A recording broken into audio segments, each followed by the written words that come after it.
আসসালামু আলাইকুম। মুশফিকুর সালেহীন স্বাগত জানাচ্ছি এনটিভির সকালের খবরে। গ্রাউন্ড সেভেন শিরোনাম দেখছিলেন, এবারে পুরো খবর। আজ থেকে শুরু হচ্ছে এইচএসসি ও সমমানের পরীক্ষা।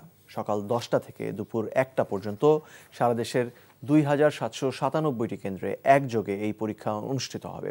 এবার 9টি সাধারণ শিক্ষা বোর্ড, মাদ্রাসা শিক্ষা বোর্ড এবং কারিগরি শিক্ষা বোর্ডে নিয়মিত অনিয়মিত মিলিয়ে মোট পরীক্ষার্থী 12,51,111 জন। এবার মোট পরীক্ষার্থী গতবারের চেয়ে কমেছে প্রায় 81,000। 3 বছরের মধ্যে এবারই পরীক্ষার্থী সবচেয়ে কম। এছাড়া 2 বছর আগে এসএসসি ও সমমানের পরীক্ষায় পাশ করে উচ্চ মাধ্যমিকে ভর্তির পর রেজিস্ট্রেশন করেও 4.25 লাখের বেশি শিক্ষার্থী এবার পরীক্ষা দিচ্ছেন না।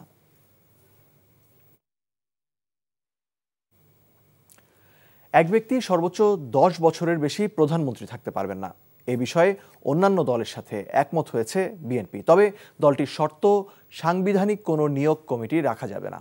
বুধবারের বৈঠকে এনসিসির বদলে সাংবিধানিক ও সংবিধিবদ্ধ প্রতিষ্ঠানের নিয়োগ কমিটির প্রস্তাব করেছে জাতীয় ঐকমত্য কমিশন। আর রাষ্ট্রের মূলনীতির বিষয়ে আগামী সপ্তাহে নতুন প্রস্তাবনা উপস্থাপন করবে কমিশন। হাসান মাহমুদের রিপোর্ট। দুদিনের বিরতির পর রাজধানীর ফরেন সার্ভিস একাডেমিতে ফের রাজনৈতিক দলগুলোর সাথে দিনভর আলোচনা হয়েছে জাতীয় ঐকমত্য কমিশনের। এদিনের আলোচনায় ঐকমত্য কমিশন জাতীয় সাংবিধানিক কমিশন এনসিসি থেকে সরে এসে 7 সদস্যের সাংবিধানিক ও সংবিধিবদ্ধ প্রতিষ্ঠানের নিয়োগ কমিটির নতুন কাঠামো প্রস্তাব করে, যাতে অন্য দলগুলো একমত প্রকাশ করলেও একমত নয় বিএনপি। তবে এক ব্যক্তি সর্বোচ্চ 10 বছরের বেশি প্রধানমন্ত্রী নয়, এতে একমত সব দল। আমরা যদি সবসময় মাথায় রাখি যে এক ব্যক্তি স্বৈরাচার হয়েছিল, সেই জন্য নির্বাহী বিভাগকেই দুর্বল করতে হবে এবং লেজিসলেচারকে, সংসদকে দুর্বল করতে হবে, এই আইডিয়া থেকে আমাদের বেরোতে হবে। আমরা এই বিষয়ের সাথে একমত হতে পারিনি। 10 বছরের বেশি কোনো ব্যক্তি প্রধানমন্ত্রী থাকতে পারবেন না, এই বিষয়ে আমরা একমত। তবে এই জাতীয় সংস্থাগুলো, এনসিসি বা সাংবিধানিক নিয়োগ কমিটি, এই জাতীয় সংস্থাগুলো দিয়ে নির্বাহী বিভাগের সমস্ত কর্মকাণ্ডকে সমস্ত জায়গায় ইন্টারফেয়ার করার যেখানে সম্ভাবনা থাকে, এগুলো করা হয়, তাহলে আমরা সেই প্রস্তাবটা গ্রহণ করতে পারবো না। কমিটির প্রস্তাবনা যেটা এসেছে, যাতে করে রাষ্ট্রের কোনো একক ব্যক্তির স্বৈরাচার হতে না পারে, ফ্যাসিবাদী শাসন যাতে প্রতিষ্ঠা করতে না পারে, এর থেকে দেশ, জাতি, রাষ্ট্রকে রক্ষা করার জন্যই কিন্তু এই প্রস্তাবনার সাথে আমরা একমত হয়েছি। আমরা কোনো রকম ঐকমত্যে কিংবা এমনকি কোনো রকম উপসংহারে উপনীত হতে পারিনি। তার কারণ হচ্ছে এই যে যতক্ষণ না পর্যন্ত আমরা সাংবিধানিক ও সংবিধিবদ্ধ প্রতিষ্ঠানের নিয়োগ সংক্রান্ত বিষয়ে একটা চূড়ান্ত সিদ্ধান্তে আসতে পারছি, ততক্ষণ পর্যন্ত প্রধানমন্ত্রীর মেয়াদ বিষয়ে চূড়ান্ত সিদ্ধান্ত নেওয়া যাচ্ছে না। দিনের আলোচ্যসূচিতে থাকা রাষ্ট্রের মূলনীতি ইস্যুতে সংবিধানের 5টি নতুন মূলনীতি নিয়ে অধিকাংশ দল একমত হয়েছে বলে জানিয়েছে জাতীয় ঐকমত্য কমিশন। তবে পরের বৈঠকে এই ইস্যুতে নতুন প্রস্তাব আনার ইঙ্গিত দিয়েছে কমিশন। 5টি বিষয়ে উল্লেখ থাকার বিষয়ে অধিকাংশ দলের সমর্থন রয়েছে, তবে ঐকমত্য কমিশন এ বিষয়ে আরও সুনির্দিষ্ট প্রস্তাব আগামী সপ্তাহে পেশ করবে। জাতীয় সাংবিধানিক কমিশন এনসিসি থেকে সরে এসে যে প্রস্তাব করেছে ঐকমত্য কমিশন, তা নিয়ে অন্য রাজনৈতিক দলগুলো রয়েছে ভিন্ন প্রতিক্রিয়া। বাংলাদেশের মানুষেরা যে প্রেক্ষাপটে তারা জীবন দেওয়ার জন্য এসেছিলেন, সেই সংস্কারকে যদি বাস্তবায়ন করা সম্ভবপর না হয়, নতুন কাঠামো, নতুন গণতান্ত্রিক পদ্ধতি যদি আমরা জনগণের কাছে উপস্থিত করতে না পারি, তাহলে গণঅভ্যুত্থানের আকাঙ্ক্ষা ব্যর্থ হবে। বাংলাদেশের যে অভিজ্ঞতা, তাতে আমরা যে নির্বাচন কমিশন সহ দুর্নীতি দমন কমিশন, পাবলিক সার্ভিস কমিশন, মানবাধিকার কমিশন কিংবা অডিটর জেনারেলের মতো সংবিধিবদ্ধ প্রতিষ্ঠান, এইগুলো যখন দলীয়ভাবে নিয়োগ হয়, তার ফলে এইগুলো সাংবিধানিক প্রতিষ্ঠান হিসেবে কাজ করতে পারে না। 3 দিনের বিরতি দিয়ে আগামী রোববার আবারও রাজনৈতিক দলগুলোর সাথে বৈঠকে বসবে জাতীয় ঐকমত্য কমিশন। Hasan Mahmud, NTV news, Dhaka. দেশের সকল নাগরিককে ওয়ান টাইম প্লাস্টিক পণ্য ব্যবহার না করার অনুরোধ করে অন্তর্বর্তীকালীন সরকারের প্রধান উপদেষ্টা অধ্যাপক মোহাম্মদ ইউনূস সকল সরকারি দপ্তরে সুনির্দিষ্ট সময়সীমার মধ্যে এ ধরনের পণ্য ব্যবহার বন্ধ করার নির্দেশ দিয়েছেন। বুধবার বিশ্ব পরিবেশ দিবস ও পরিবেশ মেলা 2025-এর উদ্বোধনকালে তিনি এই নির্দেশনা দেন। সাময়িক অর্থনৈতিক লাভের আশায় পরিবেশের ক্ষতি সাধন থেকে সরে আসার জন্য সবার প্রতি আহ্বান জানান ডক্টর ইউনূস। নজরানা চৌধুরীর রিপোর্ট। ফ্রি প্লাস্টিক পলিউশন, এই প্রতিপাদ্য নিয়ে বিশ্বব্যাপী পালিত হচ্ছে বিশ্ব পরিবেশ দিবস 2025। বাংলাদেশের পরিবেশ, বন ও জলবায়ু পরিবর্তন মন্ত্রণালয় এ উপলক্ষে মাসব্যাপী জাতীয় বৃক্ষরোপণ অভিযান ও বৃক্ষমেলার আয়োজন করে। বুধবার রাজধানীর চিন্মৈত্রী আন্তর্জাতিক সম্মেলন কেন্দ্রে এই কর্মসূচির উদ্বোধন করেন প্রধান উপদেষ্টা অধ্যাপক মোহাম্মদ ইউনূস। এ সময় তিনি বলেন, জলবায়ু পরিবর্তনের মাধ্যমে প্রকৃতি তার বিধ্বংসী রূপ দেখানো শুরু করেছে, যার দায় সম্পূর্ণ মানুষের বলেও উল্লেখ করেন তিনি। প্লাস্টিক এমন জিনিসে দাঁড়িয়ে গেছে যে ক্রমাগত হুঙ্কার দিচ্ছে, হয় আমরা থাকবো না হয় তোমরা থাকবে, দুজন একসঙ্গে থাকতে পারবে না। এর জায়গায় আমরা যদি আমাদের লাইফস্টাইল পরিবর্তন না করি, এই যুদ্ধে সামগ্রিকভাবে মানুষের পরাজয় অবধারিত, এর থেকে মুক্তি নেই। কিছুটা সজাগতা আমাদের কাছে আসে, নতুন দৃষ্টিভঙ্গি, নতুন কর্মোদ্যোগ আসে, তাহলে হয়তো একটা সম্ভাবনা সৃষ্টি হতে পারে। এখনো হয়নি, এখন আমরা অবলুপ্তির পথে, রক্ষা করার কোনো উপায় নেই। ব্যাপক শিল্পায়ন ও আধুনিক জীবন ব্যবস্থা নিশ্চিত করতে গিয়ে মানুষ ক্রমাগত পরিবেশের ক্ষতি করছে বলে মন্তব্য করেন প্রধান উপদেষ্টা।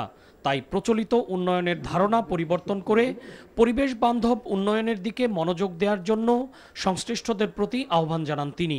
আমাদের অবশ্যই আত্মবিধ্বংসী চিন্তা ভাবনা থেকে মুক্ত হতে হবে।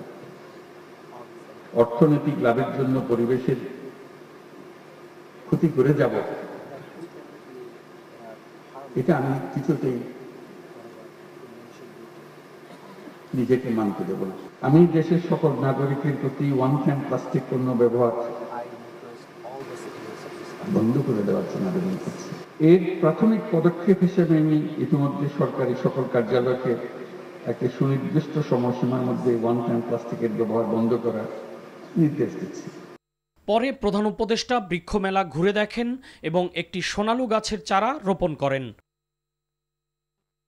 নজরানা চৌধুরী, এনটিভি নিউজ, ঢাকা।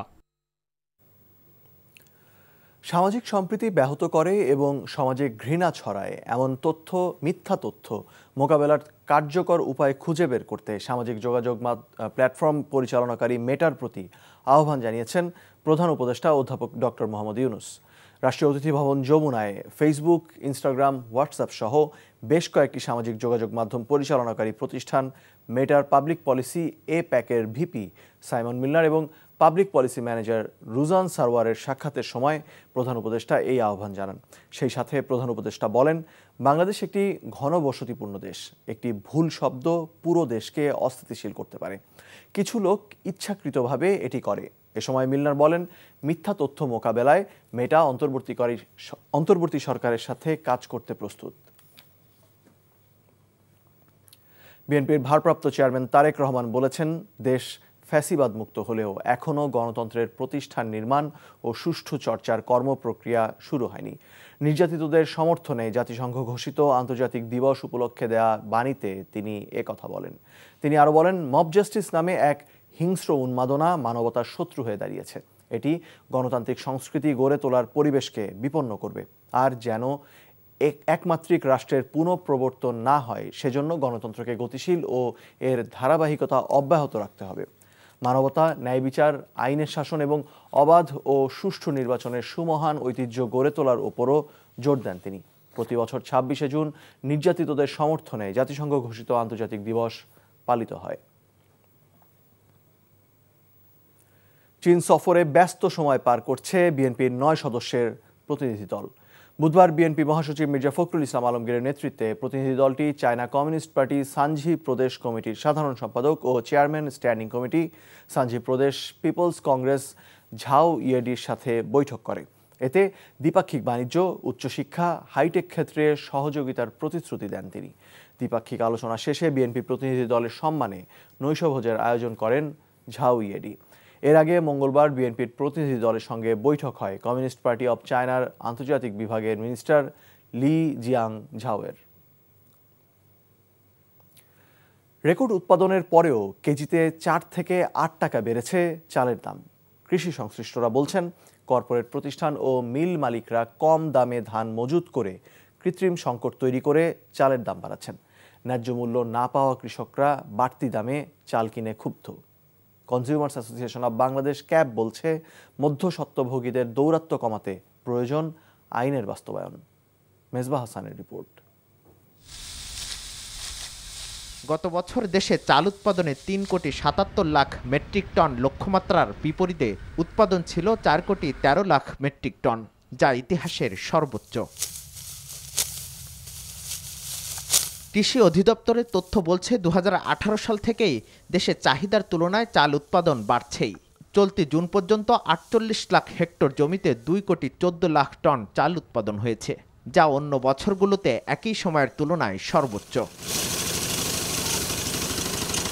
ভরা মৌসুমে বেড়েই চলছে চালের দাম। খুচরা বাজারগুলোতে মিনিকেট চাল বিক্রি হচ্ছে প্রতি কেজি 80 থেকে 82 টাকায়, যেখানে ঈদের আগে দাম ছিল 72 থেকে 74 টাকা। 28 চালের দাম বেড়ে বিক্রি হচ্ছে 64 টাকা। রেকর্ড উৎপাদনের পরেও কেন চড়া চালের বাজার? হঠাৎ করে অতিরিক্ত বৃষ্টির ফলে উত্তর এবং দক্ষিণের বেশ কিছু ধান ক্ষতিগ্রস্ত হয়। ঈদের আগের থেকেই 15 দিন আগে থেকে ধানের দাম প্রায় প্রতি মণে 200 থেকে 250 টাকা বেড়ে যায়। বর্তমান যে দামটা বাড়ছে বস্তায় 40 টাকা 50 টাকা, এই দামটা বাড়ার কারণ হচ্ছে মুরগি, আর আদার্স কিন্তু অন্য কোনো কারণ। বরাবরের মতো মিল মালিকদের দাবি, ধানের দাম বাড়ায় বেড়েছে চালের দাম। তবে কৃষকরা বলছেন, ধানের সঠিক দাম পান না তারা। এখন যে পরিস্থিতি, এই পরিস্থিতিতে ধানের দাম বাড়ার কথা না, ধানের কোনো ক্রাইসিস নেই। কৃষকরা বা বাজারে যেই ধানের দামের বৃদ্ধিটা হয়েছে, এই কারণেই চালের দামটা বৃদ্ধি হয়েছে। ধান এলাকা বিক্রি করে কম দামে, তাতে কৃষকের ডিস্টার্ব হয়, এরপরে চাষাবাদ ভালো করতে পারে না। 7-8 হাজার টাকা এক বিঘে ভূমি নাগা জাতি 12 জাতি খরচ পড়ে যাচ্ছে, বুঝেছেন? তো তাহলে আমরা ধানের দাম নিয়ে আমরা কেমন বাঁচবো? মধ্যস্বত্বভোগীদের দৌরাত্ম্য কমাতে না পারলে চালের দামের লাগাম টানা সম্ভব নয় বলে মত ভোক্তা অধিকার সংগঠন ক্যাবের। মিলারদের বিপক্ষে বলে, আবার মিলাররা কর্পোরেট গ্রুপের বিরুদ্ধে বলে, এরকম বলে কয়ে দুইটা গ্রুপ মিলেই কিন্তু প্রতিযোগিতা করে দাম বাড়িয়ে দিচ্ছে। এদেরকে তদারকির আওতায় না আনলে এই যে ক্ষণে ক্ষণে যে প্রবলেমটি তারা তৈরি করে, এটা কিন্তু সমাধান হবে না। এবং এটা যদি খাদ্য বিভাগ একার পক্ষে সম্ভব না হয়, তাহলে কিন্তু গভর্নমেন্টের অন্য যে ডিপার্টমেন্টগুলি আছে, ভোক্তা সংরক্ষণ অধিদপ্তর অথবা জেলা প্রশাসন, আইন প্রয়োগকারী সংস্থার লোকজনের সমন্বয়ে এই কাজগুলি করার জন্য সরকারকে উদ্যোগ নিতে হবে।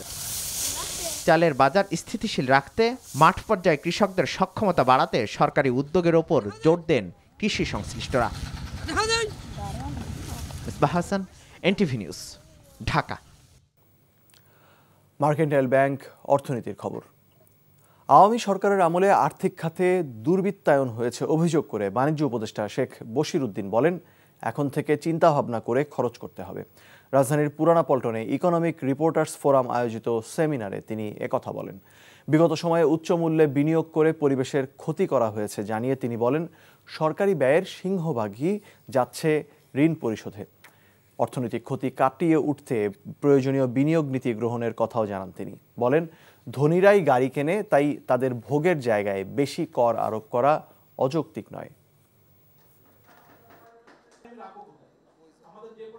আমরা এমন সব ফ্যালাসিমূলক বিনিয়োগ করেছি, সেটা কর্ণফুলীর টানেল হোক, এমন উচ্চ মূল্যের বিনিয়োগ করেছি। গ্রিনের নামে আমরা মেট্রো রেল করতে যে 1 টাকার জিনিস 20 টাকায় করে আমরা তো পরিবেশের আরো বড় ক্ষতি করে ফেলেছি। কারণ যে পরিমাণ অর্থনৈতিক দায় তৈরি করেছি, যার বিনিময়ে আজকে আমাদের জাতীয় ব্যয়ের সর্ববৃহৎ ব্যয় হচ্ছে আমাদের দায় পরিশোধের জন্য, স্থানীয় এবং আন্তর্জাতিক দায় পরিশোধ।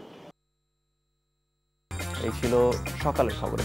এই খবরের ভিডিও সহ আপডেট জানতে ভিজিট করুন এনটিভি অনলাইন www.ntvbd.com। এছাড়াও এনটিভির জনপ্রিয় সব অনুষ্ঠান ও খবরের আপডেট জানতে ভিজিট করুন আমাদের ইউটিউব ও ভেরিফাইড ফেসবুক পেজ। ধন্যবাদ সবাইকে।